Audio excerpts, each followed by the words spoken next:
The electric lights blazed across Texas farmland like scattered stars. It was 10 o'clock on a June night in 1943. Feldwebel Friedrich Rodguck pressed his face against the train window. His weathered hands trembled as he wrote words that could mean solitary confinement. The sight was impossible. Every farmhouse glowed with light. Every street corner sparkled with electricity. Every shop window blazed against the darkness. This contradicted 3 years of Nazi propaganda about America's weakness. In Germany, blackout regulations had plunged the Reich into darkness since 1940. Rural electrification reached barely 20% of German farms even before the war. Yet here in what Nazi propaganda called decadent, collapsed America, electricity flowed like water. "The Americans must be lying to us," he scribbled in his hidden diary. No nation could possess such abundance while fighting a war on 2 fronts. Rodguck was one of 1,149 veterans of Rommel's Africa Corps riding this train into Mexia, Texas. They were prisoners now. The collapse had begun on May 13, 1943, in Tunisia, when General Jürgen von Arnim surrendered with approximately 250,000 German and Italian soldiers. These were the Wehrmacht's most experienced desert fighters, men who had driven the British back to Egypt, men who had earned Montgomery's grudging respect. Now they were captives witnessing something that would shatter their worldview completely. The transformation had started months earlier across the Atlantic in Algeria. At the port of Oran, 30,000 prisoners waited in makeshift camps for transport ships. American efficiency was already cracking their preconceptions. The U.S. Army processed thousands of prisoners daily with organizational precision that exceeded anything the Wehrmacht had achieved even at its peak. Identity cards were photographed and filed. Medical examinations were completed. Inoculations were administered. Geneva Convention rights were explained in fluent German by American officers trained specifically for this moment. The first real shock came with the food. Obergefreiter Hans Müller, captured with the 21st Panzer Division, would write to his mother 8 months later about those early days. "In the cage at Oran, while we waited for ships, the Americans fed us better than we had eaten in 6 months of desert warfare. White bread, real coffee, meat twice a day. We thought it was propaganda, that they were trying to impress us. We didn't realize this was their standard military ration." The Liberty ships carrying them across the Atlantic were monuments to American industrial capacity. The SS Robert E. Peary had been built in 42 days, 15 hours, and 29 minutes at Kaiser Shipyards in Richmond, California. These vessels, produced at a rate of 3 per day at peak production, were returning from delivering supplies to the European theater. Rather than sail back empty, they carried human cargo. Up to 30,000 prisoners per month by summer 1943. The 2-week Atlantic crossing in July 1943 provided the second phase of psychological demolition. Feldwebel Kurt Zimmermann of the 90th Light Division kept detailed accounts in letters to his family after repatriation. "The ship's crew disposed of more food waste each day than my entire company had received in weekly rations during the final months in Africa. The American sailors threw away half-eaten steaks, whole loaves of bread, gallons of milk that had sat too long. They did this openly, without thought, not to mock us, but because to them this waste meant nothing. Their supply was limitless. The ships themselves became floating classrooms in American power. Prisoners discovered their vessel was one of 2,110 Liberty ships built during the war. Each required 250,000 parts, assembled from components manufactured in 32 states. The engines, they learned from talkative American guards, were built in 3 separate factories. Each produced 900 horsepower cylinders assembled in ports that had barely existed 2 years earlier. Lieutenant Colonel Wilhelm von Steuben, whose aristocratic Prussian family had served in every German war since Frederick the Great, would later write in his memoirs about approaching the American coast. As our ship neared the Virginia shoreline, I watched the radar antenna rotating above the bridge. This technology, which we believed only we, and perhaps the British, possessed in limited quantities, was standard equipment on a cargo vessel. It was then, I first suspected, that Germany had already lost the war. The Norfolk Naval Base sprawled across 4,300 acres on August 2, 1943. Its docks stretched for miles. Its cranes loaded and unloaded dozens of ships simultaneously. In a single day, this one port handled more tonnage than the entire German port of Hamburg managed in a week. Unteroffizier Johann Weber, a factory worker from the Ruhr before his conscription, counted 47 cargo ships in various stages of loading or unloading. Each crane lifted loads that would have required a dozen men and horses in Germany.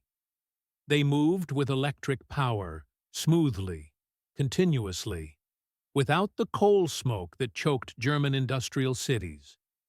Along the route to the waiting trains, prisoners passed parking lots filled with civilian automobiles, hundreds of them belonging to dock workers. In Germany, private automobile ownership remained a privilege of the wealthy and party elite. The Volkswagen promised to the German people since 1934 remained a propaganda dream, with fewer than 1,000 ever delivered to civilians. Here, ordinary laborers drove to work in their own cars. The trains themselves defied every expectation. Not boxcars, not the 40 and 8 wagons that had carried German troops across Europe. Full passenger coaches, Pullman cars with padded seats that converted to sleeping berths, dining cars with white tablecloths and silver cutlery, observation cars with panoramic windows. "We boarded like tourists, not prisoners," Feldwebel Rodguk wrote. The American guards seemed almost embarrassed by the comfort. One sergeant apologized that the air conditioning wasn't working properly in our car. Air conditioning? In August! We had believed such luxury existed only in Hitler's personal train. The 3-day journey from Norfolk to the camps of Texas and Oklahoma proved more destructive to Nazi ideology than any military defeat. As the trains rolled through Virginia, prisoners pressed faces against windows, witnessing an America that couldn't exist according to everything they'd been told. Every small town blazed with illumination. Martinsville, Danville, Greensboro. Communities that in Germany would have been lucky to have a single electric street lamp displayed illuminated shop windows, electric signs, houses with lights burning in multiple rooms. The trains passed factories running night shifts. Their windows glowed. Parking lots stayed full even at midnight. Obergefreiter Werner Meyer, whose father was a Nazi Party block leader in Hamburg, wrote in a letter discovered in 1987, "We passed dozens of cities that first night. Each had more electricity than all of Hamburg. The guards told us this was normal, that every American town had electricity since the 1920s. I called him a liar. He just shrugged and said, 'We would see.'" In Roanoke, Virginia, the train stopped for water and coal. Prisoners watched American railway workers perform in 30 minutes what would have taken 2 hours in Germany. Automated coal loaders, electric water pumps, mechanized lubrication systems. Every aspect demonstrated technological superiority. More disturbing still was the casual wealth of the workers themselves. They wore leather boots that would have cost a German laborer 2 months' wages. They drank Coca-Cola from glass bottles and threw the empties into bins without thought. They smoked cigarettes continuously, stubbing them out half-finished. Feldwebel Heinrich Müller, an electrical engineer from Siemens before the war, calculated that the single railway yard they stopped in used more electricity in 1 hour than his entire district in Berlin used in a day. "The waste was magnificent," he wrote. "They left lights burning in empty buildings. Electric fans ran in vacant rooms. It was the carelessness of infinite resource." Near Louisville, the train slowed as they passed the Rubbertown complex. Synthetic rubber plants had sprung from empty fields in just 18 months.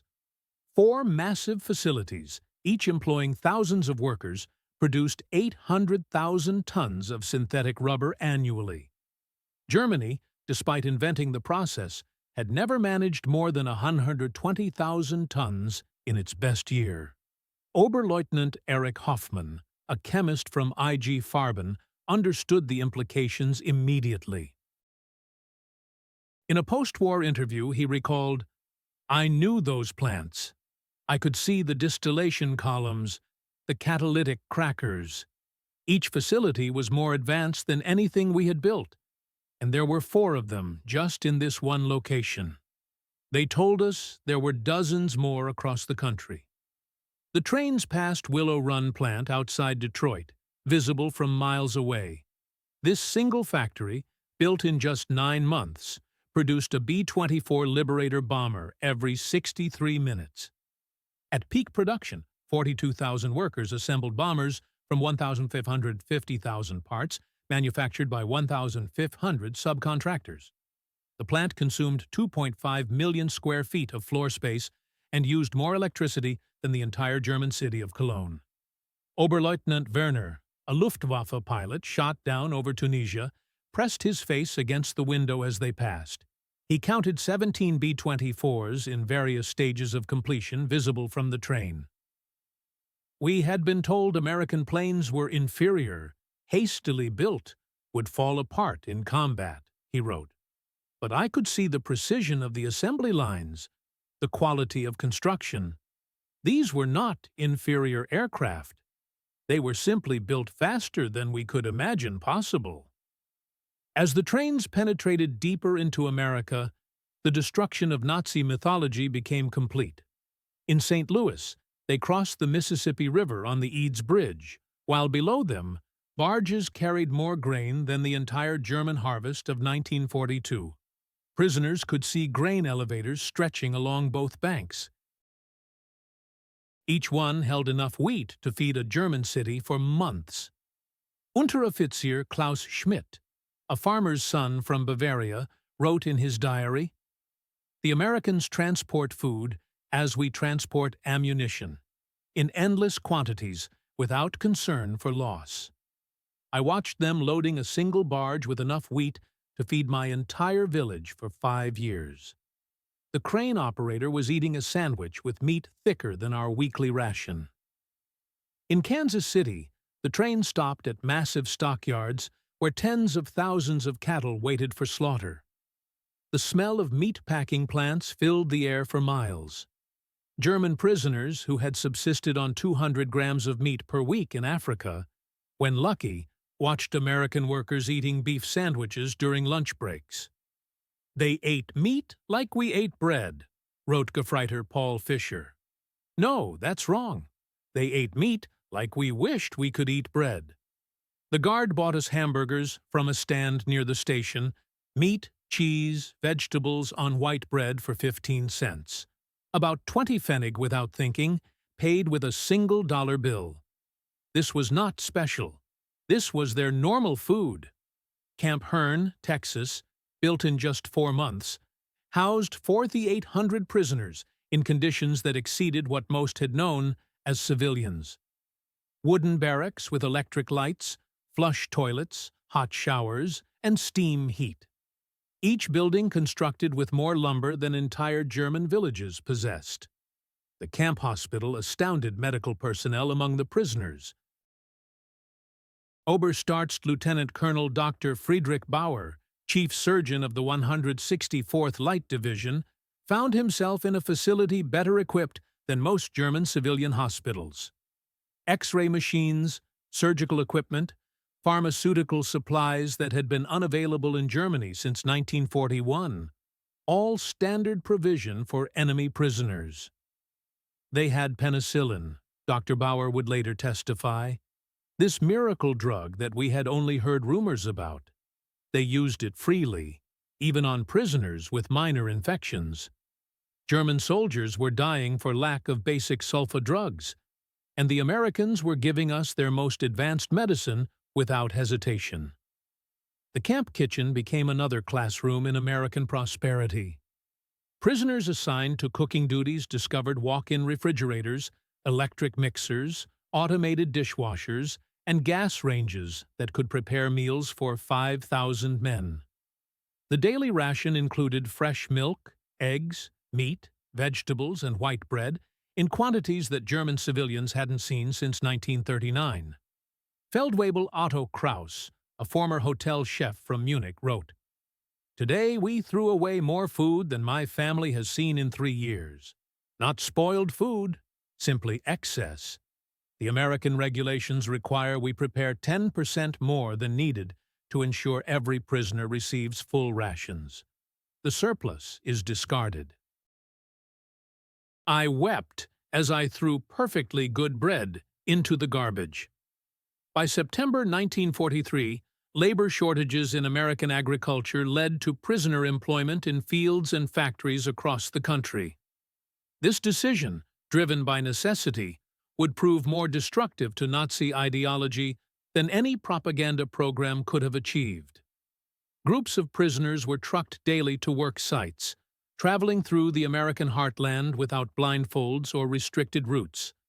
They saw everything: the endless fields of corn and wheat, the factories running 3 shifts, the shops full of goods, the parking lots full of cars, the houses with refrigerators and radios. At a cotton gin outside Houston, Unteroffizier Herbert Lang watched a single machine process more cotton in 1 hour than his entire village could have handled in a month using traditional methods. The gin was powered by electricity from the Colorado River Authority, part of a rural electrification program that had brought power to 90% of Texas farms by 1943. The farmer who owned the gin was nobody special, Lang recorded. Not aristocracy, not a party member, just a farmer.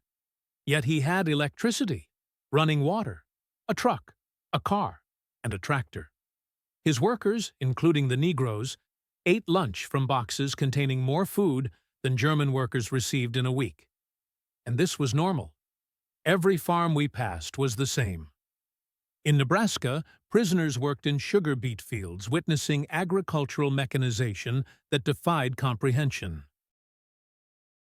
A single combine harvester could do the work of 100 men. The fields stretched to the horizon, each one larger than entire German counties. Farmers spoke casually of yields that would have been fantasy in Germany: 60 bushels of wheat per acre, compared to Germany's 30 on the best land. Unteroffizier Wilhelm Hoffmann, working on a farm outside Scottsbluff, wrote, "The farmer's son, a boy of 16, drove a tractor worth more than everything my father had earned in his lifetime. When I mentioned this, the boy laughed and said it wasn't even a particularly good tractor. His father was waiting for a new model from John Deere that would be even better." The most devastating revelations came to prisoners who worked near American factories. While Geneva Convention rules prohibited direct war production work, prisoners could work in industries that freed American workers for military production. This technicality allowed thousands of German prisoners to witness American industrial capacity firsthand. At a Campbell soup factory in New Jersey, prisoners watched production lines that processed more tomatoes in a single day than most German factories handled in a month. The facility operated with a skeleton crew of women and elderly men, as most young workers were in the military, yet production exceeded peacetime levels. Stabsfeldwebel Ernst Wagner, who had worked in a German food processing plant before the war, documented the experience. Everything was automated. electric conveyor belts, automatic filling machines, steam cookers that processed hundreds of cans simultaneously. One elderly woman monitored controls that managed what would have required 50 workers in Germany. She did this while listening to a radio and drinking coffee. Near Detroit, prisoners unloading coal at a power plant gained glimpses of the automotive industry's conversion to war production. The River Rouge complex, visible across the water, employed 100,000 workers producing Jeep aircraft engines and tanks. The plant consumed 1.5 million kilowatts of electricity daily, more than the entire city of Hamburg. "We could see the parking lots," wrote Obergefreiter Franz Kellner. "Thousands of cars belonging to workers. In Germany, even our officers rarely owned cars. Here, factory workers drove to work. The guard told us many workers owned 2 cars, one for work, one for family use. We thought he was mocking us." By winter 1943, the cumulative impact of these observations was producing what American intelligence officers called ideological collapse syndrome among the prisoners. The Special Projects Division, the secret re-education program run by the Provost Marshal General's office, documented increasing numbers of prisoners requesting access to American newspapers, books, and educational materials. Major Paul Newland, a monitoring team member, reported in December 1943, "The prisoners no longer argue when shown production statistics. They have seen too much." The most fanatical Nazis have become quiet. They still maintain loyalty to Germany, but no longer speak of victory. Many openly question what they were told about America. The camp newspapers produced by prisoners themselves began reflecting this transformation. Der Ruf, the call, published at Fort Kearny, Rhode Island, gradually shifted from defiant nationalism to discussions of democracy, economic systems, and post-war reconstruction. The editors, carefully selected anti-Nazi prisoners, found their audience increasingly receptive. Lieutenant Hermann Goetz, captured with the 10th Panzer Division, wrote in a letter that passed American censors, "We were told America was a mongrel nation, weak, divided, controlled by Jews, incapable of military prowess. Every day I am here, I see the opposite. This is the most organized, unified, and powerful nation on earth. We were told fairy tales by criminals." Christmas 1943 provided the most profound psychological impact. American organizations, churches, and civic groups sent 500,000 Christmas packages to German prisoners, enemies who had been trying to kill American soldiers months earlier. Each package contained cigarettes, candy, toiletries, and games. Local communities invited prisoners to Christmas dinners, though regulations prevented most from accepting.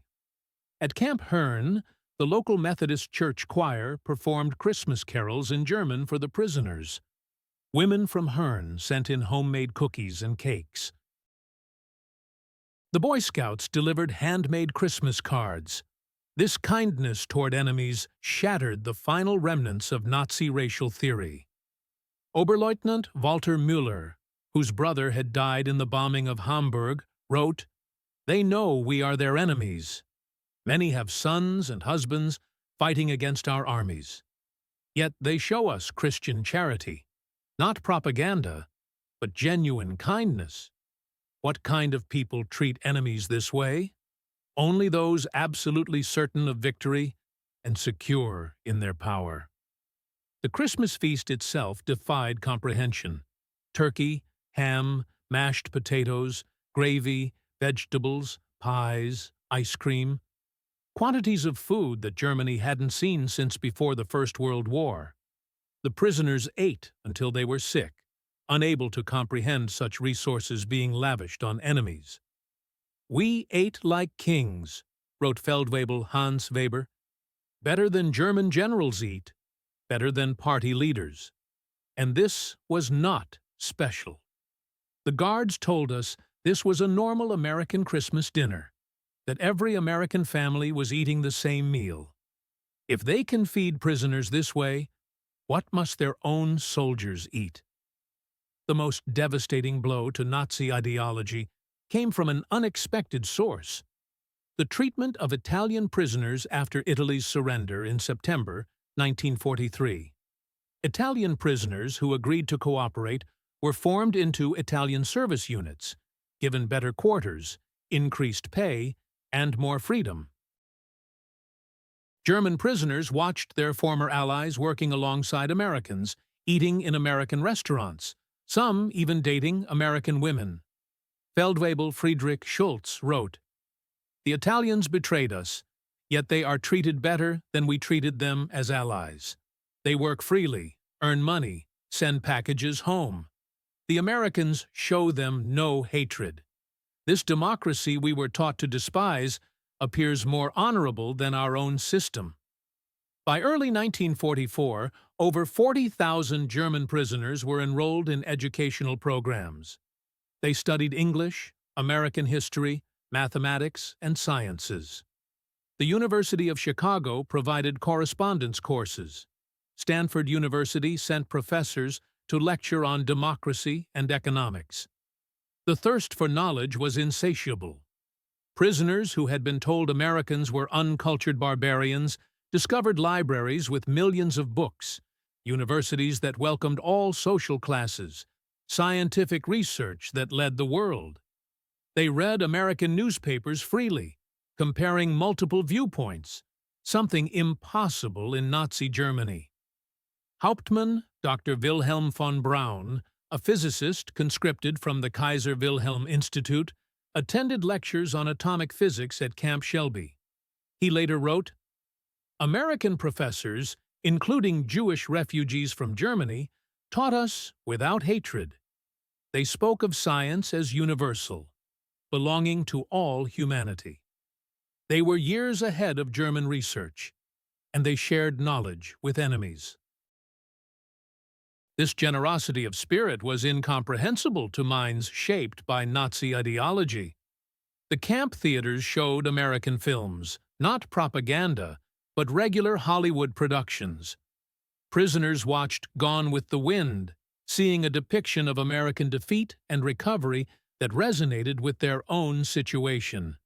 They saw The Grapes of Wrath, amazed that Americans would show such self-criticism to enemies. "They hide nothing," wrote Lieutenant Joseph Kramer. "They show their problems, their failures, their conflicts. Yet this honesty makes them stronger, not weaker." In Germany, such criticism would mean death. Here it is considered patriotic. Spring 1944 brought expanded prisoner labor programs as American production reached its peak. German prisoners worked in canneries, mills, and fabrication plants, witnessing the full might of American industrial capacity. The numbers told a story that no propaganda could counter. At the Higgins Boat Factory in New Orleans, prisoners unloaded steel that would become landing craft for D-Day.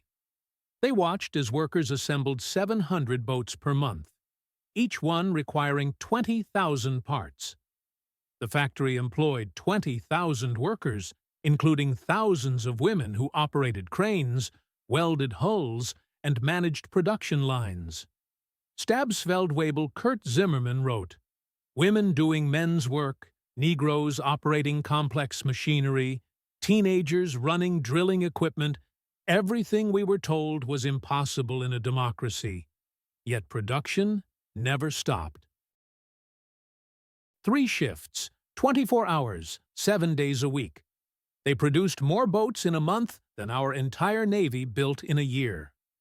At Republic Steel in Ohio, prisoners witnessed the production of 10,000 tons of steel daily. The blast furnaces ran continuously, fed by endless trains of iron ore from Minnesota and coal from Pennsylvania. The scale defied German comprehension.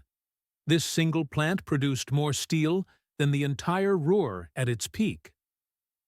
"I worked at Krupp before the war," wrote Obergefreiter Paul Hartmann. I thought I understood industrial production, but this was beyond imagination. They wasted more steel in spillage than we could produce. The workers complained about overtime while producing quantities we couldn't achieve with slave labor and double shifts. The summer 1944 harvest provided the final demolition of Nazi propaganda about American weakness. German prisoners worked across the Midwest, witnessing agricultural production that could feed the world. In Kansas, they watched wheat harvests, where single farms produced more grain than entire German provinces. Combines moved across fields like ships across an ocean of gold, each one harvesting 100 acres per day. The grain elevators they filled could hold more wheat than Germany imported in an entire year. Unteroffizier Franz Weber, a farmer from East Prussia, wrote, "One American farmer with machinery does the work of 100 German farmers." They showed me aerial photographs of the wheat fields, thousands of square miles of grain. They could lose half their harvest and still have more than all of Europe combined. In California's Central Valley, prisoners picked fruit in orchards that stretched beyond the horizon. They watched as perfectly good fruit was discarded for minor blemishes, fruit that would have been treasured in Germany. Entire crops were sometimes plowed under to maintain prices, a concept that caused psychological breakdown among prisoners from hunger-ravaged Germany. They destroyed food to keep prices stable, wrote Gefreiter Otto Schulz. Mountains of oranges bulldozed into pits because they had too many. We begged to be allowed to send them to Germany, to our families. The guards were sympathetic, but explained it was impossible. The waste was strategic, proof of unlimited resources. June 6, 1944. When news of the Normandy invasion reached the camps, German prisoners experienced their final ideological collapse. The scale of the operation, 6,000 ships, 11,000 aircraft, 150,000 men in the first wave, demonstrated American organizational capacity beyond Nazi Germany's wildest dreams. Prisoners at Camp Shelby watched newsreels of the invasion within days. They saw the endless streams of ships, the artificial harbors, the supply system that delivered 15,000 tons daily across open beaches. They watched their homeland being crushed by the very nation they had been told was too weak to fight. Oberst Friedrich von Tauben wrote, "We knew then that everything was lost. Not just the war, but the entire Nazi project. We had challenged the world's greatest industrial power with fairy tales and racial mythology. We sent horses against their trucks, rifles against their automatic weapons, courage against their unlimited resources." Throughout their captivity, German prisoners experienced something that challenged Nazi ideology more than any material wealth: American humanity. Despite propaganda depicting Americans as weak and sentimental, prisoners discovered a people secure enough in their strength to show mercy. When Gefreiter Hans Müller's son died in the Hamburg bombing, the American camp commander personally delivered the Red Cross message and offered condolences. When Lieutenant Paul Fischer's wife wrote that she was struggling to feed their children, an American church group sent food packages to her in Germany. Enemy civilians in a nation America was actively bombing. "They separated the German people from the Nazi regime," wrote Feldwebel Otto Weber. "They said they were fighting Hitler, not Germans." This distinction, which seemed like propaganda, proved genuine. They prepared us to rebuild Germany after the war, not to destroy it. The medical treatment particularly affected prisoners. German doctors worked alongside American medical staff, learning new techniques, using advanced equipment. Prisoners received operations that would have been available only to the elite in Germany. Mental health treatment, virtually unknown in the Wehrmacht, was provided to traumatized soldiers. Dr. Friedrich Bauer wrote, They treated attempted suicides with counseling, not punishment. Prisoners with mental breakdowns received therapy, not beatings. This humanity toward enemies revealed a strength we never understood, the confidence of true power. By March 1945, the secret re-education program had produced remarkable results. Over 25,000 prisoners had volunteered for democracy courses. The camp newspapers published articles about constitutional government, free markets, and civil rights. Discussion groups debated Germany's future after the war. The program's success exceeded all expectations. Prisoners who had arrived as fanatical Nazis were writing essays about democratic reconstruction. Officers who had sworn oaths to Hitler were planning how to implement American agricultural methods in post-war Germany. "We became missionaries for democracy," admitted Oberst Hermann Göring, no relation to the Reich Marshal, in a 1975 interview. "Not through coercion or propaganda, but through observation. We saw it work. We saw ordinary people living better than German aristocracy. We wanted that for Germany." The transformation was so complete that American authorities worried about prisoners being too enthusiastic about American ways. Some requested to stay in America after the war. Others married American women they met through prison correspondence programs. Thousands would eventually immigrate to America in the 1950s. April 1945 brought the final revelation. As American forces liberated concentration camps in Germany, the footage was shown to German prisoners. Many refused to believe it initially, claiming it was propaganda, but the evidence was overwhelming. Testimony from American soldiers, photographs, newsreels, and eventually letters from Germany confirming the horror. The psychological impact was devastating. Men who had maintained some pride in German honor despite military defeat now faced the complete moral collapse of their nation. Everything they had fought for was not just defeated, but evil. Feldwebel Walter Schmidt wrote the most eloquent summary. "We thought we were warriors for a great cause. We discovered we were tools of criminals. We believed we were bringing civilization to inferior peoples. We found that we were the barbarians. The Americans we called weak and decadent showed us what civilization actually meant." As the war ended in May 1945, German prisoners faced repatriation with mixed emotions. They had witnessed an America that contradicted everything they had believed. They had eaten better as prisoners than as soldiers. They had been treated with more dignity by enemies than by their own government.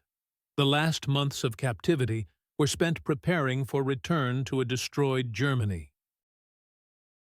American authorities provided vocational training, agricultural education, and political instruction. Prisoners learned about the Marshall Plan before it was announced, understanding that America would rebuild rather than punish Germany. "They prepared us to rebuild our country," wrote Oberst Friedrich von Tauben. "They gave us skills, knowledge, hope. They transformed defeated soldiers into future citizens. This generosity from victors was incomprehensible to minds shaped by Nazi vindictiveness." Between 1945 and 1946, 371,683 German prisoners were repatriated from American camps. They returned to a Germany divided, destroyed, and destitute. But they brought with them something precious, knowledge of how a democratic industrial society functioned. The German prisoners who experienced American prosperity became unwitting agents of transformation in post-war Germany. They had seen industrial efficiency, agricultural productivity, and democratic prosperity. They knew Reconstruction was possible because they had witnessed a society that had achieved it. Many former prisoners rose to prominence in West Germany's Reconstruction. Hans Kroll, prisoner at Camp Shelby, became West German ambassador to the United States. Walter Hallstein, who taught classes at Camp Como, became president of the European Commission. Rüdiger von Wechmar, held at Camp Herne, served as German permanent representative to the United Nations. Eduard Ackermann, prisoner at Fort Robinson, became a leader in German agricultural reform. They brought American methods to German industry, American efficiency to German agriculture, and American democratic ideals to German politics. The economic miracle of the 1950s was built partly on knowledge gained in American prison camps.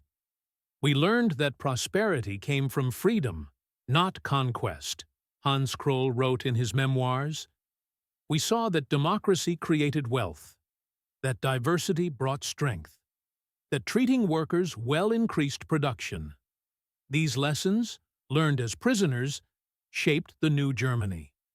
Historians have called the German prisoner experience in America one of the most successful re-education programs in history.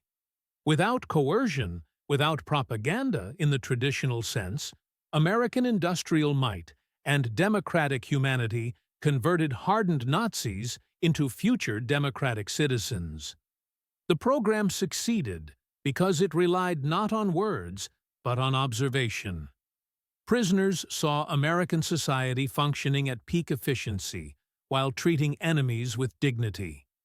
They witnessed industrial capacity that made German production look primitive. They experienced a standard of living that exposed Nazi promises as fantasies. Dr. Arnold Kramer, the leading historian of German prisoners in America, concluded, "America won the propaganda war not through clever messages, but through sheer reality." Every full meal, every electric light, every working toilet was an argument against Nazism. The prisoners were converted by prosperity. The statistics support this assessment. Of the 371,683 German prisoners held in America, fewer than 1% attempted escape, with only 2,222 total attempts recorded. Post-war surveys showed that 95% rated their treatment as good or excellent. Most remarkably, thousands maintained correspondence with American families for decades after the war. In 1985, on the 40th anniversary of the war's end, surviving German prisoners held a reunion in Austin, Texas. Over 500 former prisoners returned to America, many bringing their families to show them where their transformation had begun. Former Obergefreiter Hans Weber, who had been held at Fort Robinson, Nebraska, and later returned to become a physician in Georgetown, Maine, spoke at the reunion. Life in the camps was a vast improvement for many of us who had grown up in cold water flats in Germany. We discovered running water, central heating, and abundant food. But more than that, we discovered dignity. Former Stabsfeldwebel Kurt Meyer, who had worked on farms in Iowa, added, "The farmers treated us not as enemies, but as young men far from home. They shared their meals, their knowledge, sometimes their homes. This humanity from people whose sons were fighting against us, this changed us forever." At the 1985 reunion dinner, former Obergefreiter Hans Weber, then 78 years old, delivered the keynote address that captured the essence of the transformation. "We came to America as enemies, as Nazis, as believers in a lie.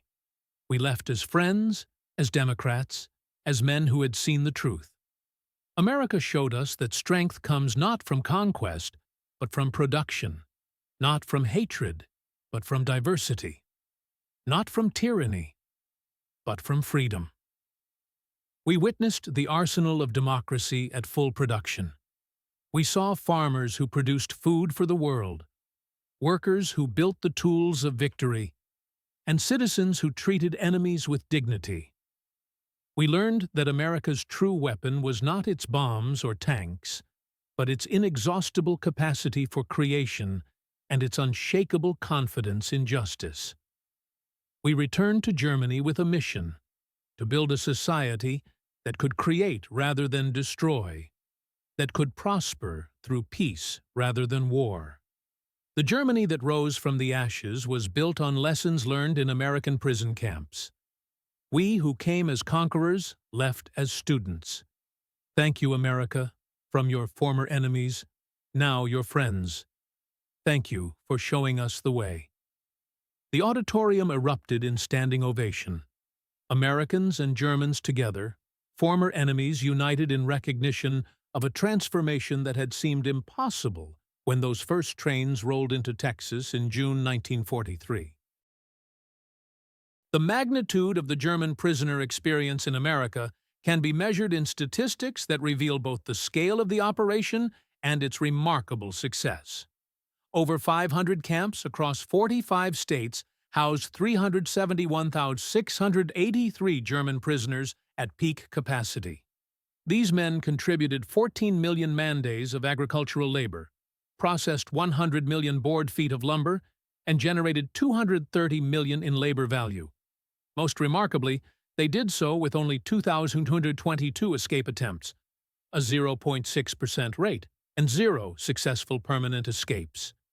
The German prisoners who experienced American industrial might didn't just witness history, they were transformed by it. Their captivity became education. Their defeat became enlightenment. Their imprisonment became liberation from the ideological chains of Nazism. In the end, America's greatest victory was not on the battlefield, but in the prison camps, where overwhelming evidence of democratic prosperity accomplished what armies could not: the complete transformation of enemy minds. The prisoners had arrived believing in German superiority and American weakness. They left knowing the truth. American industrial might was not just overwhelming, it was incomprehensible to minds shaped by scarcity and tyranny. The trains that had carried warriors of the Third Reich in 1943 returned them to Germany in 1946 as architects of democracy. They had seen the future, and it worked. Their story stands as testament to a profound truth. The most powerful weapon in America's arsenal was not military might, but the simple, overwhelming evidence of a free society's capacity to create abundance. The German prisoners were stunned by American industrial might, but ultimately they were converted by it. In their transformation lay the seeds of Europe's post-war redemption and the final defeat of the Nazi dream. They returned to Germany not as defeated enemies, but as witnesses to what free societies could achieve. The economic miracle that transformed West Germany in the 1950s was built on foundations laid in American prison camps, where enemy soldiers learned that prosperity came not from conquest, but from freedom, not from racial superiority, but from human dignity, not from totalitarian control, but from democratic cooperation. The German prisoners had arrived in America expecting to find a weak, divided nation on the verge of collapse. Instead, they discovered an industrial colossus of unlimited power and surprising humanity. They had come as prisoners of war, but left as witnesses to the arsenal of democracy at its absolute peak. In their awe at American abundance lay the psychological seeds of the Atlantic Alliance, the Marshall Plan, and the democratic reconstruction of Germany. They had seen America, and they would never be the same. Their children would grow up in a democratic Germany allied with the United States, a partnership built on the transformation that began when 1850 Africa Corps veterans stepped off a train in Mexia, Texas, and discovered that everything they believed was wrong. The story of German prisoners in America is ultimately a story of redemption through revelation. It proves that sometimes the greatest victories are won not through destruction, but through demonstration, not through propaganda, but through prosperity, not through hatred, but through humanity.